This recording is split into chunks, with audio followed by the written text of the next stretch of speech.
ጤና ይስጥልን የከበረ ሰላምታችን በመላው ዓለም ሆናችሁ ቃል ስፖርት ዩቲዩብ ቻናላችንን ለምትከታተሉ አድማጮቻችን ሁሉ ይድረስ ብለናል። ከእናንተ ከሆነው ቃል ስፖርት ዩቲዩብ ቻናል ለዚህም ሰዓት መርጠን ያሰናዳላችሁን ስፖርታዊ ጥንቅሮች በቅደም ተከተል እያጋራናችሁ ቆይታ የምናደርግ ይሆናል። እስከ ፕሮግራማችን ፍጻሜ ቆዩ። ላይክ፣ ሰብስክራይብ፣ ሼር አድርጉን። በሐሳብ መስጫ ሳጥናችን ላይ ሐሳብ አስተያየታችሁን ዛሬም ልታጋሩን ትችላላችሁ። በመረጃ ሰዓታችን የተወሰኑ የሀገር ቤት መረጃዎችን ይዘናል። በአውሮፓም በርካታ መረጃዎችን ለእናንተ ውድ አድማጮቻችን እናነሳለን። በተለይም ታላላቆቹ የአውሮፓ ክለቦች ወቅታዊና ዕለታዊ ጥንቅሮቻችን በስፋት እንደተያዙ ይገኛሉ። በባርሴሎና በኩል ሰፊ የቡድን ዜና ይዘናል። የሃንሲ ፍሊክ ጋዜጣዊ መግለጫ ሲጠበቅ ነበር፣ እናነሳዋለን። የሪያል ማድሪዱ ፕሬዚዳንት ፍሎሬንቲኖ ፔሬዝ የፍትህ ያለ እያሉ ነው። ምን ተፈጠረ ሪያል ማድሪድ ቤት? ለእናንተ ውድ አድማጮቻችን ካሰናዳ ነው መረጃ ውስጥ ይጠቀሳል። ከዛ በዘለለ ልጅ ተሸልሟል፣ ሽልማቱን አባት ወስደዋል። የተጠናቀቀ ዝውውር አለ። በአውሮፓ ዙሪያ በርካታ መረጃዎችን ለእናንተ ውድ አድማጮቻችን ይዘናል። አብራችሁን ቆዩ። በእንግሊዝ ፕሪሚየር ሊግ የመረጃ ሰዓታችን ታላላቆቹን የፕሪሚየር ሊግ ክለቦች በስፋት እንመለከታለን። ግን አስቀድመን ፕሪሚየር ሊጉ ላይ አጫጭር መረጃዎችን ይዘንላችኋል። ከዛ በማስከተል በፕሪሚየር ሊጉ ታላላቅ ክለቦችን እናነሳለን። ላብነት ያክል ቶትናምን እናነሳለን። በቢግ ሲክስ የመረጃ ሰዓታችን የሲቲን ከዋክብቶች በሲቲ የመረጃ ሰዓት እናነሳለን። ሰፋ ያለ ቡድን ዜና ይዘናል። በሲቲም በኩል በመረጃ ሰዓታችን የቼልሲን ጉዳይ በተመለከተ አሁን አሰልጣኝ ማሬስካ ጋዜጣዊ መግለጫ እየሰጡ ነበር። ይህን መረጃ ለእናንተ ስናሰናዳና ኮል ፓልመር እንደማይገኝ ያረጋግጧል። ምንድን የተፈጠረው? ለምንስ አይገኝም? በቀጣይ ጨዋታ ላይ በተለይም በኤፍኤ ካፕ ጨዋታ ላይ እንደማይገኝ ያረጋግጧል። ስለ ማሎ ጉስቶ፣ ስለ ካራባኦ ካፕ ጨዋታ በርካታ ነጥቦችን አንስተዋል። የቡድን ዜና ይዘናል። የቼልሲ ደጋፊዎች እስከ ፕሮግራማችን ፍጻሜ ዛሬም ከኛ ጋር ቆዩ ብለናል። በሊቨርፑል የመረጃ ሰዓታችን ሁጎ ኤኪቲኬን አስቀድመን እናነሳለን። ከዛ በዘለለ የቡድን ዜናችን ዛሬም በስፋት እንደተጠበቀ ነው። ስሎት ለደጋፊዎች ያቀረቡት ጥያቄ አለ። ከዛ ውጪ ለሽልማት እጩ የሆኑ በርከት ያሉ ሊቨርፑላውያንን እንጠቁማቸዋለን። በሰዓታት ውስጥ ሽልማቱ ይከናወናል። ተጨማሪ መረጃ ይዘናል። በጉዳዩ ላይ ከአርሰናልን ጋር በተያዘ የቡድን ዜና በስፋት እናነሳለን። ከጉዳት ጋር በተያዘ አዲስ የወጣ መረጃ አለ። ዜናው ለአርሰናል ጥሩ ወይንስ መጥፎ ትከታተሉታላችሁ። በሚቀጥሉት 20 ቀናት የስድስት ጨዋታ ፍልሜ ይጠብቀዋል አርሰናልን። እኚህን 6 ጨዋታዎች በተለየ መንገድ ማንሳት ግድ ስለሚል እናነሳለን። የቡድን ዜናችን ተካቷል። በማንቸስተር ዩናይትድ የመረጃ ሰዓታችን የሩበን አሞሪም ጋዜጣዊ መግለጫ ብዙ ነጥቦች የተነሱበት ነው። ከዛ በኋላ ለተናገሩት ነገር ግን በተናገሩበት ቅጽበት ከተጫዋቾች ምላሽ ተሰጥቷቸዋል። ይህ ደግሞ በእሳቸውና በተጫዋቾቹ መካከል ክፍተት እንዳይፈጠር ስጋት ገብቷል። ምንድነው የተፈጠረው? እናጠሯለን ጉዳዩን። ከዛ በዘለለ የእሳቸው ጋዜጣዊ መግለጫ ላይ የቡድን ዜና ይዘናል። ከማንቸስተር ዩናይትድ ዝውውር ጋር አያይዘን የምናደርሳችሁ መረጃዎች አሉ። ላይክ፣ ሰብስክራይብ፣ ሼር አድርጉን።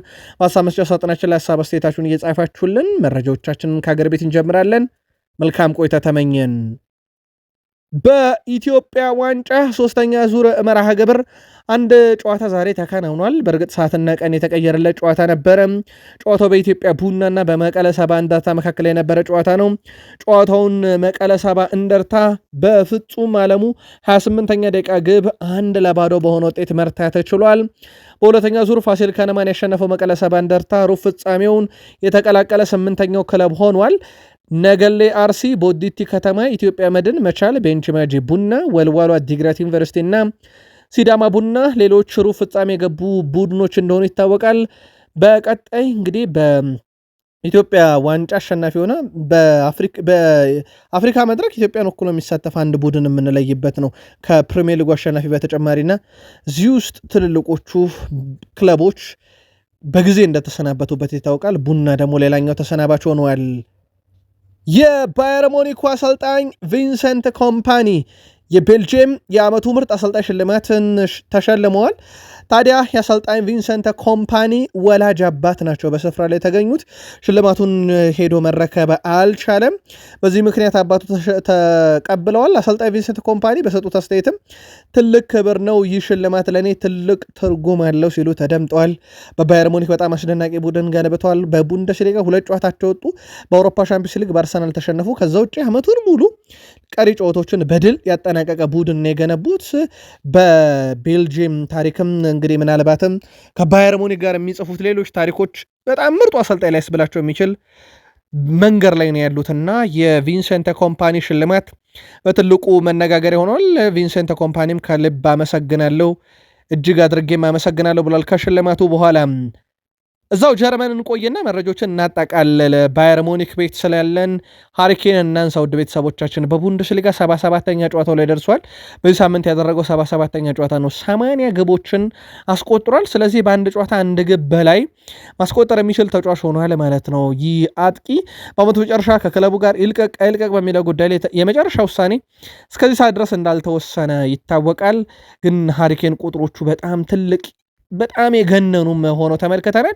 ከዛ ውጪ በባየር ሙኒክ ቤት ምናልባት ልንጨምረው የምንችለው መረጃም ከጉዳት ጋር በተያዘ ነው። ግብ ጠባቂው ማኑኤል ኑየር ጉዳት ሳያስተናግድ እንዳልቀረ በርከት ያሉ መረጃዎች እየወጡ ይገኛሉ። ተጨማሪ ውጤቶችን እየጠበቅን ነው ከጀርመኑ ክለብ። እንደ መረጃ ግን የያዙት ማኑኤል ኑየር የተወሰኑ ጉዳቶች አጋጥሞታል እየተባለ ነው። ምናልባት የሕክምና ምርመራው የጉዳቱን መጠን ይፋ ስለሚያደርግ ተከታትለን እናደርሳችኋለን። የሃንሲ ፍሊኩ ባርሴሎና ዘንድሮ በጣም ነው የተሻሻለው። ውድ ቤተሰቦቻችን ባርሴሎና አምና በዚህ ሰዓት ላይ 35 ነጥብና 45 ግቦችን ተቃራኒ መረብ ላይ ያሳረፈ፣ ስለዚህ 35 ነጥብና 45 ጎል ያስቆጠረ ነበረ። ዘንድሮ ባርሴሎና ከዛ አድጓል። ከአምና ነጥቡ ከፍ ብሏል። 8 ነጥብ ጭማሪ አሳይቷል። ከአምናው በዚህ ሰዓት ከነበረበት ሰዓት 43 ደረሰ። አምና 45 ግብ በዚህ ሰዓት አስቆጥሮ ነበርም፣ ዘንድሮ 49 ደረሰ። ስለዚህ አምና በዛ ውጤት 17ኛ ሳምንት ላይ 35 ነጥብ የነበረው ዘንድሮ 43 ካደረሰው የስፔን ላሊጋ ዋንጫ ለማንሳት ሞር የተሻለ ድል ያለው ቡድን ተደርጎ እየተቆጠረ ይገኛል። በእርግጥ ኦፕታ እንደዚህ አይነት ቁጥሮችን የሚያስቀምጠው በየሳምንቱ እና በወቅታዊ ብቃት ላይ እንደሆነ ይታወቃልና አምና በ35 ነጥብና በ45 ጎል 17ኛ ሳምንት ላይ ዋንጫ የበላ ቡድን ዘንድሮ ያንን ካሳደገ የማይበላበት ምክንያት የለም እያሉ ነው። የኦፕታን ያደረሰናችሁ የእናንተን መልከታ ላኩልን። ምናልባት ባርሴሎና ቤት ዛሬ ከሃንሲ ፍሊክ ጋዜጣዊ መግለጫ አጭሩ ያገኘናት ሁዋን ጋርሻ በዚህ ሳምንት በሚደረግ ጨዋታ ላይ በረፍት ምክንያት ለቡድኑ ግልጋሎት እንደማይሰጥ በዛው ጠቁመዋል። የሪያል ማድሪዱ ፕሬዝዳንት ፍሎሬንቲኖ ፔሬዝ በዳኝነት ጉዳይ ስጋት ገባኝ እያሉ ይገኛሉ። የሪያል ማድሪድ ትልቁ ስጋት አሁን ተጋጣሚ ቡድን አይደሉም። የሪያል ማድሪድ ትልቁ ስጋት ስፔን ውስጥ ያሉ ዳኞች ናቸው ብለዋል ፍሎሬንቲኖ ፔሬዝ። ስለዚህ ሳምንት ጨዋታ ያነሱት ፕሬዚዳንቱ ባለፈው ዓመት ሪያል ማድሪድ ላይ እርምጃ ወስዳለው ሲሉ ያስፈራሩ ዳኛ ናቸው የመሩት ጨዋታውን እንዳሉት እርምጃ ወስደውብናል ብለዋል። ፍትሐዊ ያልሆነም በዓለም እግር ኳስ ታሪክ ትልቁ የዳኝነት ቅሌት የሆነው የውጤት ዝርፊያ እንዴት መርሳት እንችላለን ያሉት እሳቸው በባርሴሎና ማለታቸው ነው። በዚህ የዳኝነት ቅሌት እኛ ብቻ ሳንሆን ብዙ ክለቦች እንደተጎዱ እርግጠኛ ነን፣ በዚህ ተጎድተው የወረዱም አሉ ሲሉ የጉዳዩን ሌሎች ክለቦችም አጥብቀው እንዲይዙና የስፔን ዳኞችና ባርሴሎናን እንግዲህ እንዲከሱ እየተረባረቡ ይገኛል። ጉዳዩ እግር ኳሳዊ ነው። በርካቶች ግን ምናልባትም ከእግር ኳሳዊ ውጭ የሆነ ነገር ሊኖር ይችላል እየተባለ ነው። ለማንኛውም የቪኒሺየስ ጁኒየር ፍጹም ቅጣት ምት መከልከል በጣም አነጋጋሪ ሆኖ በሪያል ማድሪድ ሰዎች ዘንድ ቅሬታን፣ ቁጣን ቀስቅሶ ነበር። ፍሎሬንቲኖ ፔሬዝ በስፔን ውስጥ እኛ ስጋታችን ተቃራኒ ቡድን ሳይሆን ዳኞች ናቸው ብለዋል። እሳቸው ዣቪ አሎንሶን ለማሰናበት 3 ጨዋታ ሰጥተዋቸዋል። ዣቪ አሎንሶ አንዱን ተወጥቷል፣ ድል አድርገውም 2 ጨዋታ ይቀራቸዋል። ያ ማለት የዣቪ አሎንሶ ቆይታ በሪያል ማድሪድ ቤት ዋስትና እስከ 3ኛው ጨዋታ ድረስ የለም። ቀጣዩንም ጨዋታ ቢያሸንፍ እንደሚታወቀው ቤተሰቦቻችን ከሰሞኑ እንዳደረስናችሁ የእሳቸው ስንብት እውን ከሆነ በዣቪ አሎንሶ ምትክ የሚተካው ሰው በቀድሞ ተጫዋቻቸውና አሁንም በማሰልጠን ላይ ይገኛል በአካዳሚ ቡድን ውስጥ። በዚህ መሰረት ዣቪ አሎንሶ የሚሰናበቱ ከሆነ ቀጣይ ማድሪድን የሚረከበው ወጣት ቡድን አሰልጣኝ ሆነው አልቫሮ አርቤሎዋ ነው ብያችሁ ነበረ። ሪያል ማድሪድ ግን ከአሰልጣኝ ዚነዲን ዚዳን እና የርገን ክሎፕ ጋር አልተነጋገረም፣ ፍላጎት የለውም ወይ ተብሎ ለመጣ ጥያቄ ነው አልቫሮ አርቢዮላን ቅድሚያ ይሰጣሉ ብለዋል ፍሎሬንቲኖ ፔሬዝ። ምናልባት የተሻለው ምርጫ የትኛው ነው? ምልከታችሁን ላኩልን። ፍሬድሪኮ ቫልቬርዴ እንደ ቡድን መሪ ኃላፊነት መውሰድ ይገባኛል፣ ይሄንን ቡድን በዚህ ችግር ሰዓት መርዳት አለብኝ ሲል ተደምጧል። በእርግጥ ጉዳትም ቅጣትም ያንገላታው ቡድን ሆኗል ዘንድሮ ሪያል ማድሪድ። ፌድ ቫልቬርዴም እንዳንበልነቴ ብዙ ድርሻ ይጠበቅብኛል ብሏል። ቡድኑም በብዙ እየታደገ ያለው ዘንድሮ ኬሊያን ምባፔ ነው ማለት ይቻላል። ኬሊያን ምባፔ እስካሁን 55.3% የሪያል ማድሪድ ግቦችን እሱን እያስቆጠራቸው ያለው በዚህም ሳምንት ድል ሲያደርጉ ግብ እንዳስቆጠረ የሚዘነጋ አይደለም። በነገራችን ላይ ከ2023/24 የውድድር ዓመት በኋላ ከፍጹም ቅጣት ምት መምቻ ሳጥን ውጪ 14 ግቦች አሉት። በአውሮፓ ከሱ ቀጥሎ ያላቸውን ግቦች ብናይ በዛ 2 ዓመታት ውስጥ ፎደን 8 እንዲሁም ካሎም ሁድሰን-ኦዶይ 8 እና ሃሪኬን 8 ነው። የኬሊያን ምባፔ ኦልሞስት ለጥፍ የቀረበ ነው ከተከታዮቹ። ከፍጹም ቅጣት ምት ሳጥን ውጪ በርካታ ግቦችን በማስቆጠር ለቡድኑ ቁልፍ ተጫዋች መሆኑን ቀጥሏል። የተጠናቀቀ ዝውውር አለ። ውድ ቤተሰቦቻችን የአሜሪካ ሜጀር ሊግ ሶከሩ ክለብ ኢንተር ማያሚ ስፔናዊን ተከላካይ ሰርጂዮ ሬጎሎንን ማስፈረማቸውን ዛሬ ይፋ አድርገዋል። ኢንተር ማያሚ ስፔናዊን የግራ መስመር ተሰላፊ ሰርጂዮ ሬጎሎን ለአንድ ተጨማሪ ዓመት የማቆየት አማራጭ ባካተተ የ1 ዓመት ውል አስፈርመውታል። ሰርጂዮ ሬጎሎን ባለፈው ክረምት ከቶትናም ጋር ያለው ውል መጠናቀቁ ተከትሎ ያለ ክለብ ይገኝ እንደነበር ይታወቃል። ኢንተር ማያሚ ጆርዲ አልባ ጫማ መስቀሉን ተከትሎ የግራ መስመር ተሰላፊ ለማስፈረም ሲያፈላልግ እንደነበር ይታወቃልና የሰርጂዮ ሬጎሎን ስም በእርግጥ አስቀድሞም በስፋት በዚህ አካባቢ ላይ ሲነሳ ነበረ። ያውም በነፃን ያገኙትና አሁን ተጫዋቹን የግላቸው ማድረጋቸውን ኢንተር ማያሚዎች ይፋ አድርገዋል። በቅርቡ ደግሞ የዲፓውል ኮንትራት ይፈረማል ተብሎ ይጠበቃል። እንደዚህ አይነት መረጃ ካነሳን ታኬሮ ቶሚያሱን እንቀጥል። ታኬሮ ቶሚያሱ የአያክስ የቡድን አባል በመሆን ሕክምና ምርመራውን አድርጓል። የቃል ስምምነቱ እስከ 26 የሚቆይ ነው። በነገራችን ላይ በአጭር ጊዜ ኮንትራት በቀጣይም ቡድኑን ይቀላቀላል ተብሎ ይጠበቃል። ሐሙስ የፊርማ ስነስርዓቱ የሚካሄድ ይሆናል ማለት ነው። ቶሚያሱ አርሰናልን ከለቀቀ በኋላ በጋራ ስምምነት ያለ ክለብ ይገኝ ነበርም። ተጫዋቹም ግን ያለ ክለብ ቢገኝም በግል ልምዶችን እየሰራ ነበር። አሁን በቀጣይነት አያክስን ለአጭር ጊዜ የሚቀላቀል ይሆናል ማለት ነው። ከሰሞኑ አንድ አድማጫችን በዚህ ተጫዋች ላይ ስራ ከሌለ ብትመጣ በሚል በቀልድ መልክ ስለ ቶሚያሱ ጽፎ ነበረ። እኛም በወቅቱ መረጃውን አደረሰናችሁ ነበር። ወደ አያክስ ሊያመራ የሚችልበት ሰፊ እድል አለ ብለን ነበር። ያው እንዳልናችሁም የአያክስ ተጫዋች ሆኗል። ብራዚላዊ የኋላ መስመር ተሰላፊ ቲያጎ ሲልቫ ከፍሎሜንሴ ጋር ያለው ውል እሱም ተጠናቋል። ተጫዋቹ የቡድን አጋሮቹን መሰናበቱ ሲገለጽ በቀጣይ ቀናትም ወደ አውሮፓ በመመለስ የአውሮፓ ክለብ ሊቀላቀል መሆኑ ተነግሯል። ተጫዋቹ እስከ ዓለም ዋንጫም የተጫወተ ለመቆየት የአውሮፓ ሊግን መርጧል የተባለው የ41 ዓመቱ ቲያጎ ሲልቫ ቀጣይ ዓላማው በ2026 የዓለም ዋንጫ ወደ ብራዚል ብሔራዊ ቡድን መመለስ ነው ተብሏል። በኤሲ ሚላን ይፈለጋል የሚል መረጃ በስፋት ሲወጣ ነበረ። እስከዚህ ሰዓት ድረስ ያው ድርድር ኦፊሻል ያልተካሄደም፣ ስለዚህ መጠበቅ ይኖርብናል። በዛ ላይ ደግሞ ተጫዋቹ አሁን ነው ነፃ የሆነውና አዲስ ነገር ሊኖር ይችላል። በርካታ አማራጮችን ያያል ተብሏል። የአውሮፓን እግር ኳስ ከመረጠ ግን ኤሲ ሚላን ቅድሚያውን ሊወስድ ይችላል ተብሏል። የሳውዲ አረቢያው ክለብ አልቃዳሲያ አሰልጣኝ ብሬንዳን ሮጀርስን በኃላፊነት ለመሾም ተቃርቧል። አሰልጣኝ ብሬንዳን ሮጀርስ ከወራት በፊት ከሴልቲክ ኃላፊነታቸው እንደተነሱ ይታወቃል። በእርግጥ ራሳቸውንም አግልለው ነው።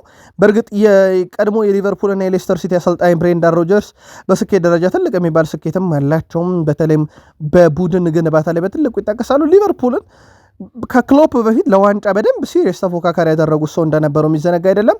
ብሬንዳን ሮጀርስ አልቃዳሲያን ለመረከብ ወደ ሳውዲ አረቢያ ማቅናታቸው ሲነገር አልቃዳሲያ በሳውዲ አረቢያ ሊግ 17 ነጥቦችን በመሰብሰብ 5ኛ ደረጃ ላይ እንደተቀመጠ ይታወቃል። የሮናልዶ ቡድን አልናስር ነው ከአናት የሚገኘው። ውድ የቃል ስፖርት ዩቲዩብ ቻናል ቤተሰቦቻችን ከእናንተ ከሆነው ቃል ስፖርት ዩቲዩብ ቻናል የሰዓቱን አጫጭር ስፖርታዊ መረጃዎች እያጋራናችሁ እንገኛለን። ከተወዳጁ የእንግሊዝ ፕሪሚየር ሊግ ብቻ ወዳገኘናቸው የዕለቱ ጥንቅሮች እንሻገር። ከፕሪሚየር ሊግ የመረጃ ሰዓታችን ጋር ስትቆዩ ላይክ፣ ሰብስክራይብ እና ሼር እያደረጋችሁን እስከ ፕሮግራማችን ፍጻሜ ከእኛ ጋር እንድትቆዩ በአክብሮት ጋበዝን። ጀረድ ቦወን በዚህም ሳምንት ለዌስትሃም ግብ አስቆጠረ። ምንም እንኳን ቡድኑ በአስቶን ቪላ ውጤት ቢቀለበስበትም 3-2 ተሸንፎ እንደወጥ ይታወቃል፣ ግን ግብ አስቆጥሯል። ይህ ግቡ በነገራችን ላይ 100ኛ የግብ አስተዋጽኦ ለዌስትሃም ዩናይትድ ሆኖለታል። ይሄም ለዌስትሃም ዩናይትድ በፕሪሚየር ሊጉ 100 ሲደመር የደረሰውን እንግዲህ የቀድሞ ተጫዋቻቸውን ሚሼል አንቶኒዮን ሪካርድ ለመስበር 2 ጎል ይቀረዋል፣ ለመስተካከል 1 ጎል ይቀረዋል። ሚሼል አንቶኒዮ 101 የግብ አስተዋጽኦ በፕሪሚየር ሊግ ይዞ አሁንም የቶትናም የዌስትሃም ከፍተኛው እሱ ነው የሚሼል አንቶኒዮ፣ ግን እሱ አሁን በቡድኑ የለም። ስለዚህ ጀሬድ ቦወን እስከ 38ኛ ሳምንት 2 የግብ አስተዋጽኦ ብቻ ይጠበቅበታል ሪካርዱን የግሉ ለማድረግ ብዙ ሩቅ አይመስልም። ምክንያቱም ጀረድ ቦወን በየሳምንቱ የሚጫወት የዌስትሃም ዩናይትድ ተጫዋች እንደሆነ ይታወቃልና ምናልባት በቀላሉ ያደርገዋል ተብሎ ይጠበቃል። በጀረድ ቦወን በኩል ለእንግሊዝ ብሔራዊ ቡድን ለምን እንደሚጠራ በቅርቡ በዌስትሃም ዩናይትድም እያሳየ ይገኛል። በጉጉት ሲጠበቅ እንደነበር ይታወቃል። የሰንደርላንድ እና የኒካስል ጨዋታ ያው ደርቢ ነው። ከዚህ ጋር በተያያዘ ብዙ መረጃን ደጋግመን አንስተንላችሁ ነበረ። በጉዳዩ ላይ አንድ ተጨማሪ መረጃን ጠቁም። የሰንደርላንድ ደጋፊዎች ከድሉ በኋላ ኒክ ቮልትሜድን አመስግነዋል። ራሱ ላይ ላስቆጠረላቸው ግብ ከዛም የሰንደርላንድን መለያ ልብሰውታል። ሁለቱ ክለቦች በጣም የሚገርም ታሪክ አላቸው። ለአብነት ያክል 54 ጊዜ ተሸናንፈዋል፣ 49 ጊዜ አቻወጥተዋል። ይሄ የተሸናነፉት ቁጥር መጠኑ እኩል የሚባል ነው። በሁለቱ መካከል ያለ ፉክክር ቀለል ያለ ፉክክር እንዳልሆነ ማሳያ ነው። እርስ በርሳቸው የሚሸናነፋሉ። ተጨማሪ መረጃ ለማከል ደግሞ በቶማስ ፍራንክ ቶትናም በኩል ቶማስ ፍራንክ የቆይታቸው ነገር 100% እርግጠኛ ሆኖ መናገር አልተቻለም። አሁንም በቡድን ውስጥ የወጥነት ችግር አለ። 10 ድል 7 አቻ 8 ሽንፈት በዚህ ውድድር ዓመት በሁሉም መድረክ ያላቸው ቁጥር ነው። ቀላል አይደለም። 7 ጨዋታ ናቸው፣ 8 ጨዋታ ሽንፈት። አብዛኛው ሽንፈት ደግሞ ያጋጠማቸው ያለው በሜዳቸውና በደጋፊያቸው ፊት በሚያደርጉት ጨዋታ ነውና የቶማስ ፍራንክ ጉዳይ አጠራጣሪ ነው እየተባለ ነው። በዚህ ጉዳይ ላይ ግን የቶትናም ሆትስፐርስ ደጋፊዎች የግል መልከታችሁን ብታጋሩን ደስ ይለናል። አስቶን ቪላ በፕሪሚየር ሊግ ባለፉት 6 ጨዋታዎች 18 ነጥቦችን በመሰብሰብ የፕሪሚየር ሊጉ ቀዳሚ ክለብ ነው። ባለፉት 6 ጨዋታ ሲቲ 15 ነጥብ፣ ባለፉት 6 ጨዋታ ፎረስት 12፣ ኤቨርተን 12፣ ቼልሲ 11 ነጥብ አግኝተዋል። አስቶን ቪላ ግን ከሁሉም የላቀ ነው። ከ6ቱም ጨዋታ 6ቱንም ድል አድርጎ 18 ድፍን ነጥቦችን በመሰብሰብ ባለፉት 6 ጨዋታ የአስቶን ቪላን ያክል ነጥብ የሰበሰበ ክለብ የለም። በወቅታዊ ብቃት የእሳቸው ቡድን የኡናይ ኤምሬ ቡድን ጥንቅቅ ያለ ይመስላል። ምናልባት ይዘልቃል የሚለው ነገር በትልቁ ይጠበቃል። በዚሁ ብቃት ደረጃ ላይ ግን እንደ አጠቃላይ ቡድኑ የግብ ማስቆጠር ሂደቱ፣ ጨዋታን የማሸነፍ ሂደቱ እንደቀጠለ ነው። ኡናይ ኤምሬ ከያዙትም በኋላ የአውሮፓ መድረክ ብርቁ ያልሆነበት ቡድን እንደሆነ ይታወቃል። ለማንኛውም አስቶን ቪላ ባለፉት 6 ጨዋታ በርካታ ነጥብ ሰብስቦ በፕሪሚየር ሊጉ ቀዳሚ ነው። ኤርሊንግ ብሮት ሃላንድ በፕሪሚየር ሊግ ለማንቸስተር ሲቲ 147 ጎሎችን በ138 ጨዋታ አስቆጥሯል። ከክርስቲያኖ ሮናልዶ ጋር በነገራችን ላይ ተስተካክሎ ነበር። ሮናልዶ ለዩናይትድ 145 ግቦችን በ346 ጨዋታ አስቆጥሮ ነበር። አሁን በዚህ ሳምንት 2 ጎሎችን ካስቆጠረ በኋላ ሃላንድ 147 በመድረስ በአንድ ክለብ ውስጥ እንግዲህ በርካታ ግቦችን በመሳተፍ ከሮናልዶ የተሻለው ቁጥር ላይ ተቀምጧል። አሁን ትልቁ ጥያቄ በሮናልዶ መንገድ ይህን ከሰራ በሮናልዶ መንገድ እግር ኳስን ያቆማል የሚለው ደግሞ ትልቁ ይጠበቃል። ሃላንድ ግን በጣም አስገራሚ የሚባል ጉዞ ላይ ነው። በፕሪሚየር ሊጉ ግብ ያስቆጥራል። ከተከላካይ ክፍሎች በተለይ በሚያደርገው ፍልሚያ ተከላካዮች የተቃራኒ ቡድን ኳስን መስርቶ እንዳይወጡ ያደርጋል። ዘርፈ ብዙ ጥቅም ያለው ተጫዋች ነው ኤርሊንግ ብሮት ሃላንድ። በተለይ እሱን በታርጌት ማነብ ለመጫወት በፖሴሽንም ለሚጫወት ቡድን ከተከላካዮች ጀርባ ለሚጣልም ኳስ የሚሆን አይነት ተጫዋች ሆኗል። ለፖሴሽን እግር ኳስ ስል ግን ራሱ ሃላንድ የሚሳተፍበት ሳይሆን ሞር የሲቲ አብዛኛው ተጫዋቾች ያንን በደንብ ፖሰስ አድርገው የተከላካይ ክፍሉ ከተዛባ በኋላ ለሱ በሚጣል ኳስ ላይ በጣም አደገኛው ሰው እንደሆነ ይታወቃል። አሁን ደግሞ ይሄን ታሪክ ይዞታል። በዚህ ሲዝን በፕሪሚየር ሊጉ ሪያን ቸርኪ ብዙ አሲስት ያደረገ ተጫዋች የለም። ይሄን መረጃ እስካጠናቀርንበት ሰዓት ብቻ ውድ ቤተሰቦቻችን። በነገራችን ላይ በዚሁ አጋጣሚ ግን ሀሳብ አስተያየታችሁን ስትሰጡን ዜናው የተለቀቀበትን የመጨረሻ ሰዓት እንድታዩትና እኛ መረጃ ስናቀርብ ያው ሰዓቶቹን ለመጠቆም እንሞክራለን። የሪያን ቸርኪን ቁጥር የምነግራችሁ ይሄን መረጃ እስከለቀቅንበት ሰዓት ድረስ ነው።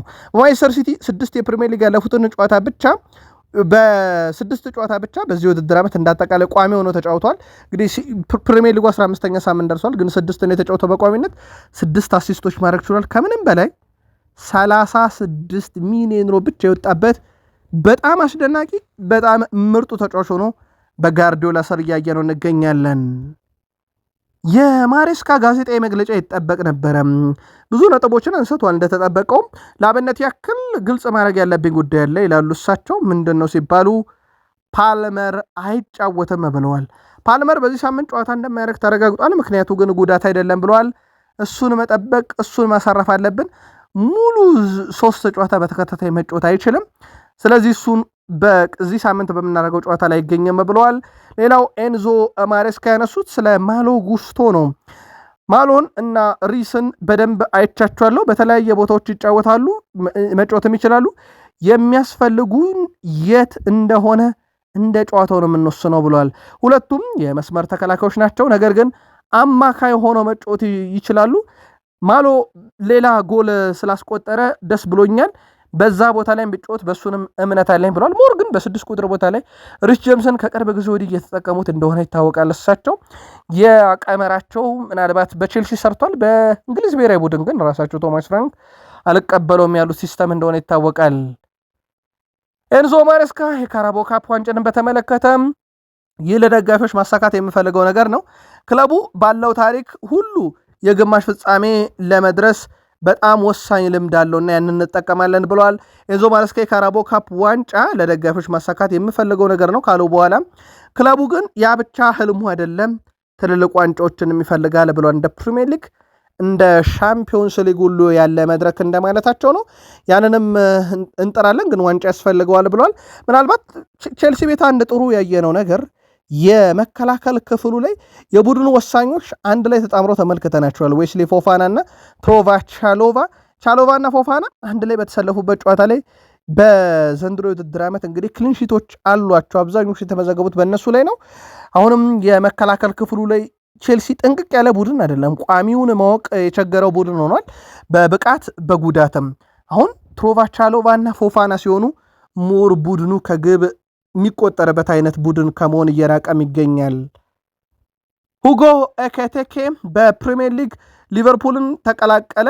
ሶስተኛው ከፍተኛ ዝውውር ነበረ ይሄ በዝውውር ሂሳቡ ላይም በዚህ ሲዝን 62.5 በመቶ የሊቨርፑልን ጨዋታዎች በቋሚነት ጀምሯል።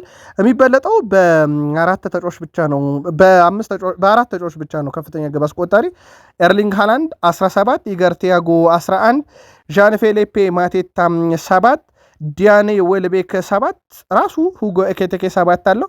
ከዛ ፊል ፎደንም በተመሳሳይ 7 አለው። እንደ አጠቃላይ ደግሞ በቁጥር ደረጃ ካየ ነው የሶስተኝነትንም ስፍራ መረከብ ይችላል። ይህ ተጫዋች ግን በሁጎ ኤኬቴኬ በኩል ከመጣ በኋላ የኢሳክ ደግሞ መኖር የተወሰነ ጨዋታ እድል እንዲያጠርጎት ነበር። አሁን ግን ስሎት በጣም የሚተማመኑ በ9 ቁጥራቸው ከኢሳክ ይልቅ ሞር ኤኬቴኬ እየሆነ የመጣ ይመስላል። ሊቨርፑል በሁሉም ውድድር ያለፉትን 5 ጨዋታ ሽንፈት አያውቅም። በጣም አስገራሚ ነገር ግን ውድ ቤተሰቦቻችን ኢንተርን ዩሴፔ ሜዛ ድረስ ሄዶ 1-0 አሸንፏል። ከዛ ውጭ በሜዳ ውጭ ድል ያደረገው ጨዋታ የዌስትሃም ዩናይትድ ነው 2-0 ያሸነፈው። ኢንተር ላይ ጁሴፔ ሜዛ ድረስ ሄዶ አሸንፏል። ሊቨርፑልን ሌላ ያገነነው ውጤት በዚህ ሳምንት ብራይተን 3-0 ያሸነፉበት ጨዋታ እንደነበረ የሚዘነጋ አይደለም። በድል ደረጃም ካየን ዌስትሃም እና ኢንተር፣ ብራይተን ድል፣ አቻ ሰንደርላንድና ሊድስ ዩናይትድ ብቻ ነው። አርኔ ስሎት አሁን ላይ ጥሩ 11ቸውን ሞር እያዋቀሩ በጊዜ ሂደትም እያገኙት የመጡ ይመስላል። በሊቨርፑል በኩል እነኚህ አይነት ጨዋታዎች በጣም ያስፈልጉት ነበረ። ምናልባት ዳግም ወደ ዋንጫ ፉክሩ ይመልሰዋል አይመልሰው የሚለውን ጊዜ የሚፈታ ይሆናል። ግን ምን ታዘባችሁ ሊቨርፑልያን? ምልከታችሁን ላኩልን። ተጫዋቾች በቀላሉ እንዲደግፏቸው የሚያደርግ ጥሩ አፈጻጸም አሳይተው ነበረ። በተለይም ሁሉንም አቅማቸውን ሲጠቀሙና ሲፋለሙ ሲያዩ ለድጋፍ በጣም ያንሳል። እነኚህን ተጫዋቾች ጥሩ የእግር ኳስ ጨዋታ ተጫውተዋል። ይህም የብዙዎች ፍላጎት ነበረም። ስለዚህ ይህን ላደረጉ ለሊቨርፑል ተጫዋቾች ድጋፍ ያስፈልጋል፣ በተለይም ከደጋፊው ብለዋል። ይህን ስናገር ሌላ ሀሳብ ሌላ አጀንዳ አይደለም፣ ግን የምለውን አውቃለሁኝ። ጥቂት የጎል እድሎች ፈጥረው ነበረ፣ ነገር ግን እድለኞች ነበርን። ባለፉት 5 ጨዋታ አልተሸነፍንም። ከዚህ ውስጥ በ3ቱ ጎል አላስተናገርንም። ስለዚህ እድለኞችን ብቻ ሳንሆን ስለሰራንም ነበር ብለዋል። እሳቸው በግብ ደረጃ ግን ያስቆጠሯቸው ግቦች እድለኛ ስለነበርን ሲሉ ተደምጠዋል። ለፊፋ ምርጥ ተጫዋች ሽልማት እጩ ከሆኑት ውስጥ በርከት ያሉ ሊቨርፑልያንን እናገኛለን። በጣም አስገራሚ ነው የሊቨርፑል ተጫዋቾች በእጩነት የገቡበት። በእርግጥ ከቀድሞ ክለቦቻቸውም ጋር ያሳኩት ነገር አለ። አሊሰን ቤከር፣ ኮናቴ፣ ቨርጂል ቫንዳይክ፣ ሪያን ግራቨንበርክ፣ አሌክሲስ ማካሊስተር፣ ፍሎሪያን ቬርስ፣ ኢሳክ እና ሳላ በዚህ ዝርዝር ውስጥ ተካተዋል። ግን በሽልማቱ ደረጃ ላይ ሞር ከሊቨርፑል የሚሆን ከሆነ ማን ይገባዋል? የእናንተ ናገሩ። ግን የሊቨርፑል ተጫዋች ብቻ አይደሉም፣ ግን የሊቨርፑል በርከት ያሉ ተጫዋች እዚህ ውስጥ ተካቷል። አምና የፕሪሚየር ሊግ ሻምፒዮን የነበረው ሊቨርፑል እንደሆነ በዛው እንዳይዘነጋው ቤተሰቦቻችን። ቤን ዋይት በጡንቻው መገጣጠሚያ ላይ ጉዳት እንዳስተናገደ በስፋት እየተዘገበ ይገኛል። የጉዳቱን መጠን ለማጣራት ሙከራ እያደረግን ነው። እስካሁን እጃችን ላይ የደረሰ ብቸኛው መረጃ የዋይት የጡንቻ ጉዳት ከ4 እስከ 6 ሳምንት ከሜዳ ላይ ያረቀው እንደሚችል ነው። አርሰናልና የሕክምና ቡድን አባላት እስካሁን ያሉት ነገር የለም። ጉዳቱ ግን የሚቀር አይመስልም። ይህ አይነት ጉዳት በአርሰናል ቤት በርክቷል። በተለይም ጡንቻ አካባቢ ያሉ ህመሞች እና ጉዳቶች በአርሰናል ብቻ ሲሆን በመላው አውሮፓ በስቷል። የጨዋታ መደራረብ ደግሞ ለዚህ እንደ ምክንያት እየተሰጠ ነው። የቤን ዋይትን ጉዳት ያን ይመስላል። ምናልባት ካላቸው የስኳድ ዴብዝ አንጻር አሁን ላይ በጣም ሊቸገሩ የሚችሉበት ሰዓት የደረሰ ይመስላል። በሊጉ ብራይተንን፣ አስቶን ቪላ ሊቨርፑልን በሜዳው ጋብዞ ኤቨርተንና በርንማውስን ከሜዳ ውጭ እንግዲህ በቀጣይነት ይገጥማል አርሰናል። በአርሰናል በኩል የተዳከመ ጨዋታ እያየን ነውና በጣም ሊቸገርባቸው ይችላል የተባሉ ጨዋታዎች ናቸው። ወደ ቤተሰቦቻችን እነኚህን ጨዋታዎች ምናልባት እነኚህን ጨዋታዎች አንድ በአንድ ከነይዘታቸው ማንሳት ይኖርብናል። አምና እንዴት ባለ መንገድ ተጠናቅቆ የሚለውን ለማየት ሙከራ እናደርጋለን። እንግዲህ በሚቀጥሉት 20 ቀናት ውስጥ ነው እነኚህን ጨዋታዎች የሚደረጉት። በአርሰናል በኩል ምናልባት እነኚህን ጨዋታዎች ለማጥራት ወይም በቂ መረጃ ለመስጠት ያክል የአምና ብቻ ነው የምንጠቅስላችሁ ወደ ቤተሰቦቻችን። አምና ከኤቨርተን አቻ፣ ከብራይተን አቻ፣ ከቪላ አቻ፣ ከበርንማውዝ 2-1 አሸነፉ አርሰናሎች። ሌላ ከሊቨርፑል ጋር 2-2 እንደዚሁም ከኖቲንጋም ፎረስት ጋር 0-0 ተለያዩ። አምና ይሄውላ 0-0 ነበራቸው። ምናልባት ሊቨርፑል ሊጠቀስ የሚችለው 0-0 ውጤት የለም፣ ግን ባቸው ውጤት ተጠናቀቁ 2-2 አለ። ከዛ ውጪ ሊቨርፑል አብዛኛውን ጨዋታ በድል አጠናቆ ግን ያቻ ቁጥሩን ቀንሶ ሻምፒዮን ሲሆን አርሰናል ሁላቻ ነበረው አምና። አሁን በተከታታይ እነኝን ቡድኖች ይገጥማል። እስካሁን ካላፊዮሪ፣ ከዛ ማርቲኔሊ ያልን፣ ከዛ ማጋሌሽ፣ አሁን ደግሞ ብሬቼ ኢዜ የወሩ ምርጥ ተብሏል። በነገራችን ላይ ዛሬ ሽልማቱን ተቀብሏል። ዛሬ ነው ሽልማቱ የተሰጠው። የተመረጠው ቆየት እንዳለ ይታወቃል። የአርሰናል የወሩ ምርጥ ተጫዋች ኢዜ ደግሞ በቡድን ውስጥ ያመጣው ለውጥ ቀላል የሚባል አይደለም። በተለይም አርሰናል በ10 ቁጥር ቦታም ሲቸገር የቀኝ ተመላላሽም የግራ ክንፍ አጥቂም ሆኖ ሲጫወት እየተመለከት ነው እንገኛለንና ጥሩ የሚባል ጊዜን እያሳለፈ ይገኛል። እንደ አጠቃላይ በቡድን ውስጥ ያው በዚህ ሰዓት ላይ ግን በግል ተነስቶ አንድ ተጫዋች ምርጥ አንድ ተጫዋች መጥፎ ለማለት የቡድኑ ያለበት ርቀት ይወስኗልና በአርሰናል ቤት ውስጥ ጥንቅቅ ያሉ ተጫዋች ቢኖሩም ጉዳት ግን በዛው ልክ ዳግም የአርሰናል የዋንጫ ጉዞ ላይ ጥያቄ ምልክት ያስነሳ እንደሆነ ይታወቃል። የሩበን አሞሪም ቡድን እስከ በርንማውዝ ጨዋታ ድረስ ያለው ነው የምንነግራችሁ። በቡድን ውስጥ እንደ ቶቢ ኮይለር እነ ሃሪ አማስ የመሳሰሉ እንደ ቾዶቢ የመሳሰሉ ተጫዋቾች ካሉ ለምንድን ነው ወደ ዋናው ቡድን ተጠርተው የማይጫወቱት ተብለው ሲጠየቁ ቶቢ ኮይለር በቂ ጨዋታ በዌስት ብሮሚች አይጫወትም። ሃሪ አማስ በሻምፒዮንሺፑ ፈተና ገጥሞታል። ቾድ ለ21 ዓመት በታች ሁሌ ነው ጨዋታ የሚያደርገው። ስለዚህ እነኝህን ተጫዋቾች መምረጥ ይዞ መግባት ወደ ሜዳ ጥቅሙ አይታየኝም ብለው አጣጥለውታል። ልብ አድርጉ፣ ቾድ ኦቢ እረፍት የለውም። እንደዚሁም ደግሞ ሌላኛውን እንደ ቶቢ ኮይለር ያለውን በዌስት ብሮም እየተጫወተ አይደለም። ሃሪ አማስ ደግሞ በሻምፒዮንሺፑ እንግዲህ ፈተና እየገጠመ ነው ካለ በኋላ ነበረ ተጫዋቾቹ ምላሽ ሰጥተዋል። ውድ ቤተሰቦቻችን በዚህ ጉዳይ ላይ በጣም አስቂ ምላሽ ነው የሰጡት። ለአብነት ያክል ምላሽ ከሰጡት ውስጥ የካሪንግተን ምሩቅ ከሆኑት ሃሪ አማስ ይጠቀሳል። በሻምፒዮንሺፑ እየተቸገረ ይገኛል የተባለው ቾዶቢ ከ21 ዓመት በታች ቡድን ውስጥ በቋሚነት ተሰላፊ አይደለም በማለት አወዛጋቢ አስተያየት እንደሰጡ ይታወቃል። ታዲያ ሃሪ አማስ በቅርቡ በሼፊልድ ዌድነስዴይ የወሩ ምርጥ የተባለበትን ፎቶ ወዲያው ማህበራዊ ትስስር ገጹ ላይ ያጋርቷል። ከዚህ ጋር በተያያዘ ምናልባትም እንግዲህ ይህ ነገር በአሰልጣኙና በተጫዋቾቹ መካከል ችግር እንዳይፈጠር እየተባለ ነው። ቾዶቢ ማርቲን ከነጭራሹ የዩናይትድን ስም ከፕሮፋይሉ ላይ አንስቶታል። እንግዲህ በሩበን አሞሪምና በአካዳሚ ተጫዋቾች መካከል ይህ ሀሳባቸው ቁርሾን ሳይፈጥር አይቀርም ተብሏል።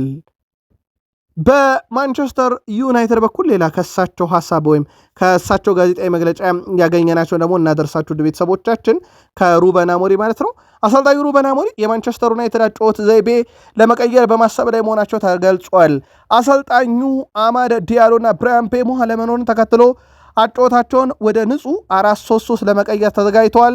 ሩበን አሞሪም ባለፈው ሳምንት ከወልቭስ ጨዋታ በፊት የአጨዋወት ለውጥ እንደሚኖር ለተጫዋቾቻቸው አሳውቋል የተባለው ባለፈው ሳምንት ቡድኑ የ4-3-3 አጨዋወት ላይ በትኩረት ሲሰራ እንደነበረ ዘ አትሌቲክ ተመልክቻለሁ ብሏል። የማንቸስተር ዩናይትድ የ4-3-3 ፎርሜሽን በሩበን አሞሪም ስር መች ለመጀመሪያ ጊዜ እናየዋለን የሚለው ይጠበቃል። ግን እሳቸውም ያንን ፎርሜሽን ለመተግበር እቅድ አላቸው እየተባለ ይገኛል።